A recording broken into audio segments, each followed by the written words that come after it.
బిడ్డలారా, ప్రతి ఉదయకాలం వస్తున్న వాగ్దానం చూస్తున్న ప్రియాతి ప్రియ దేవుని బిడ్డలందరికీ ప్రత్యేకమైన హృదయపూర్వకమైన వందనాలు. దేవుని బిడ్డలారా, మీ అందరూ బాగున్నారా? ప్రతిదిన వాగ్దానం చూస్తూ దేవుని మహిమపరుస్తూ ఉన్నారా? దేవుడే మనతో మాట్లాడుతూ ఉన్నాడు కదా. ఈ క్రిస్మస్ సంతోషమైన దినాల్లో యేసుక్రీస్తుని ఆరాధిస్తూ సంతోషిస్తూ ఆనందిస్తూ ముందుకు కొనసాగుతూ ఉన్నారా? దేవాది దేవుడే పరమును విడిచి నీ కొరకు నా కొరకు జనించిన రోజులు, మన కొరకు పుట్టి మనల్ని నిత్య రాజ్యంలోనికి చేర్చడానికి ఆయన ఈ భూమి మీదకి వచ్చాడు కనుక ఈ సంతోషకరమైన దినములలో సంతోషంగా జీవిద్దాం. మన పట్ల దేవుడు విడుదల ఇవ్వడానికి ఆయన వచ్చాడు, మనల్ని దీవించడానికి ఆయన వచ్చాడు కనుక మనందరం కూడా వాగ్దాన పూర్వకంగా ఈ రోజు దేవుడు మనతో ఏం మాట్లాడబోతున్నాడు చూద్దాం. పరిశుద్ధ లేఖన గ్రంథంలోంచి మత్తయి శుభవార్త 2వ అధ్యాయము 5వ వచనం చదువుకుందాం. యూదా దేశపు బెత్లెహేమ, నీవు యూదా ప్రధానులలో ఎంత మాత్రము అల్పమైన దానవు కావు. ఇశ్రాయేలును ప్రజలను పరిపాలించు అధిపతి నీలో నుంచి వచ్చును అని ప్రవక్తల ద్వారా వ్రాయబడి ఉన్నదనిది. యూదా దేశపు బెత్లెహేమ, యూదా ప్రధానులలో నీవు ఎంత మాత్రము కూడా అల్పమైన దానవు కాదు. ఇశ్రాయేలు ప్రజలను రక్షించుటకు పరిపాలించుటకు అధిపతి నీలో నుంచి వచ్చును అనే వాగ్దానాన్ని ఈరోజు వర్తిస్తున్నాడు.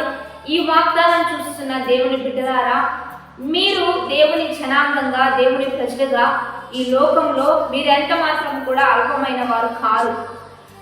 ప్రజలను విడిపించుటకు ప్రజలను పరిపాలించుటకు దేవాతి దేవుడే మీలో నుంచి వచ్చును అనే వాగ్దానం ఈరోజు మనకి ఇస్తూ ఉండగా, ఈరోజు నీలో ఉన్నవాడు లోకంలో ఉన్నవాని కంటే గొప్పవాడు.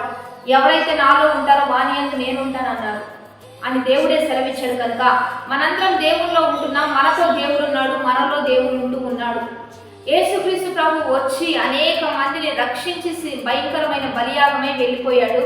ఆయన వెళ్తూ వెళ్తూ మనకేం తెలియజేశాడంటే, నా బిడ్డలైన మీరు నేను వెలుగై ఉన్న ప్రకారం మీరు కూడా వెలుగువంతంగా ఉండమని తెలియజేశాడు.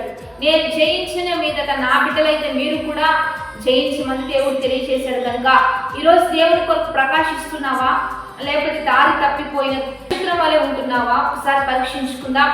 ఎందుకంటే యేసు పుట్టినప్పుడు నక్షత్రం పుట్టింది, అది దేవుని వైపు దారి చూపించింది కనుక ఈరోజు దేవుడు నిన్ను నన్ను అల్పంగా దేవుడు ఎంచలేదు, ఘనంగానే ఎంచాడు, ఉన్నతంగానే హెచ్చించాడు, ఘనమైన ప్రణాళిక మన మీద ఉంచాడు. నీవు దేవుని కొరకు ఎంత ప్రకాశిస్తున్నావు? దేవుని వైపు మార్గాన్ని చూపుతున్నావా, లేకపోతే లోకం వైపు పరుగులు తీస్తున్నావా? దేవుడి నుంచి తొలగిపోయావా? కానీ దేవుడు అంటున్నాడు, నువ్వు అల్పమైన దానవు కాదు, నువ్వు గొప్ప వ్యక్తివి. నీలో ఉన్నవాడు లోకంలో ఉన్నవాని కంటే గొప్పవాడు. ఈ ప్రేమను అనేకులకు చాటి చెప్తూ అనేకులకు బయలుపరుస్తూ నీలో ఉన్న క్రీస్తుని బయటకు తీసుకొని వస్తూ ఇంకా ఎంతమంది రక్షించబడాలో, ఎంతమంది దేవుని రాజ్యంలో ఉండాలో వారందరినీ రక్షిస్తూ ముందుకు వెళ్దాం. నీలో ఉన్నవాడు నీకు గొప్ప విజయం ఇవ్వబోతున్నాడు, గొప్ప విడుదల ఇవ్వబోతున్నాడు, అద్భుతాలు నీ పట్ల జరిగించబోతూ ఉండగా వాగ్దానాన్ని బట్టి ధైర్యం తెచ్చుకుంటూ సంతోషంగా ప్రార్థన చేద్దాం. పరిశుద్ధుడా, మహోన్నతుడా, గొప్ప దేవా, ఈ దినం మీరు మాకు ఇస్తున్న బలమైన వాక్ వచనాలు బట్టి నీకు మహిమ. ఎంతమంది బిడ్డలు ఈ వాక్ వచనాలు చూస్తూ ఉన్నారు? ఈ వాగ్దానాలన్నీ బిడ్డల పట్ల రూఢిపరిచయ్యా. ఎవ్వరు అల్పమైన వారు కాదని చెప్పావు. ప్రతి ఒక్కరు వారిని వారు బలపరుచుకుంటూ ధైర్యపరుచుకుంటూ ఆత్మీకంగా అద్భుతంగా ఆశీర్వాద పదంలో ఒక్కొక్కరు నడిపించబడినట్లుగా మీరే సహాయం చేయండి.